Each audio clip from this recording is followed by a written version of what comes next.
Okay, so big news breaking.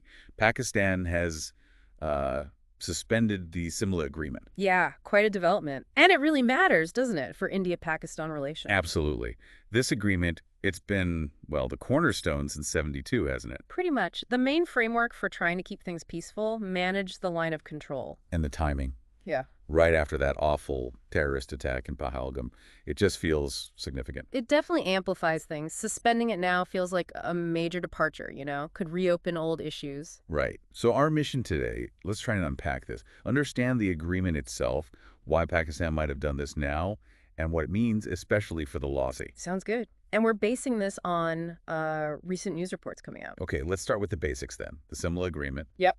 signed July 2nd, 1972. What was the context? Well, it came right after the 1971 war, the one that led to Bangladesh's creation. So it was a diplomatic response to that whole situation. Trying to sort of reset things. Exactly, to forge a new path. And the core principles were really about peaceful coexistence. How so? What did they actually agree on? The big one was bilateralism, resolving conflicts just between India and Pakistan.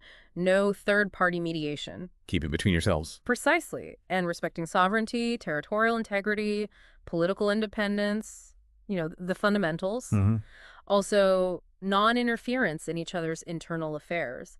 And crucially, a framework for tackling the Kashmir issue, again, bilaterally. No international forums. So keeping external influences out was key. Very much so. And what came out of it, like tangible results? Well, perhaps the most significant outcome was formalizing the line of control, the Lawsi. Taking the 1971 ceasefire line and making it the de facto boundary in Jammu and Kashmir. Yes, and both sides agreed not to change it unilaterally. That was huge. Okay, what else? India also returned a massive amount of territory captured during the war, over 13,000 square kilometers, I believe. Wow. That's quite a gesture. It was a real signal of commitment to peace back then, though India did keep some strategic areas, like Turtuk. Right, the strategic exceptions. Yeah. And while not directly in the text, it kind of paved the way for Pakistan eventually recognizing Bangladesh. So it set a tone. It did, and it reaffirmed commitment to the UN Charter principles, peaceful coexistence, no using force. Okay, so that agreement, born out of conflict, aimed at peace and bilateralism. Why suspend it now? What's Pakistan saying? Their official reason points directly at India's domestic actions, specifically mentioning Jammu and Kashmir and the abrogation of Article 370 back in 2019. So they're linking it to that. That's the stated link, yes. But you have to wonder about the deeper motivations, right? Of course.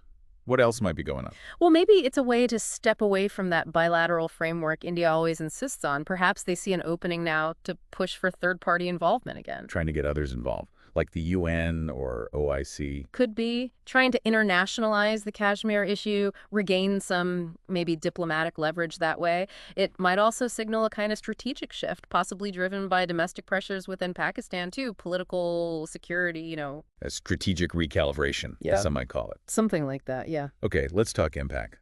Suspending Simla. What does that do to the situation on the ground? Especially the line of control. It's always tense there. That's the critical point, isn't it? The Lawsi is historically volatile. We see ceasefire violations, infiltration attempts. It's a constant reality. And the agreement provided some kind of guardrails. Exactly. It was a shared understanding, a commitment, however fragile at times, to the sanctity of that line. If you weaken that commitment, The risk goes up. Skirmishes, escalation. that's the fear. Without that binding agreement, the potential for miscalculation or deliberate escalation certainly increases. It removes a key diplomatic buffer. A buffer, yeah. Like taking away a safety net. Sort of. It could lead to more brinkmanship. And like we said, Pakistan might use this suspension as justification to really push for that third-party mediation. Which India has always pushed back against. Consistently. India's position has been crystal clear for decades. Bilateral issues, bilateral solutions, that's the Simla spirit, essentially. So, faced with this suspension, what does India do? What are the possible scenarios now? Well, India will likely reiterate its stance on bilateralism, reject any external interference. That's almost certain. Okay. As for scenarios, one possibility, unfortunately, is escalation. More Lock-See incidents, more heated rhetoric, especially around sensitive dates or events. A more dangerous phase. Potentially. Another path, maybe down the line, could involve international actors quietly nudging both sides towards something. maybe a new framework for talks, though what that would look like is anyone's guess right now. It's very uncertain. Right. So summing up, Simla was huge post-71, set rules for talking, managing the loss. India even gave back land. Key pillars, yeah. Now, Pakistan suspends it, points to Article 370, maybe wants international help, maybe feels domestic pressure. A mix of factors, likely. And the big worry is the WOC becoming even less stable, losing that diplomatic restraint.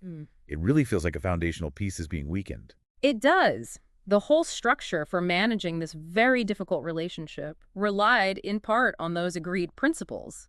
Taking that away, or attempting to, introduces a lot of unpredictability. This is definitely something to watch closely. And, for those of you listening, especially if you're preparing for the UPSC exams. Yes, this is highly relevant. Absolutely. Understanding the Simla Agreement's history, its provisions, why it's been suspended, the potential fallout. This is core stuff for India's foreign policy, relations with Pakistan, regional security. It touches on so much, mains papers, even prelims potentially. You really need to grasp the nuances here. So we definitely encourage you to read more, analyze this from different angles. It's a developing situation. Definitely. And thinking about the long-term consequences, given the history, the current global situation, what does this mean for stability, for India's own strategic calculations? It's worth pondering. Indeed. Well, thanks for helping us break down this complex issue. Glad to discuss it. And for everyone listening, if you found this deep dive useful, please do hit like, subscribe to stay updated, and maybe drop a comment if you have more questions. We'd love to share your thoughts. The information we discussed today was primarily based on recent reports from the Times of India.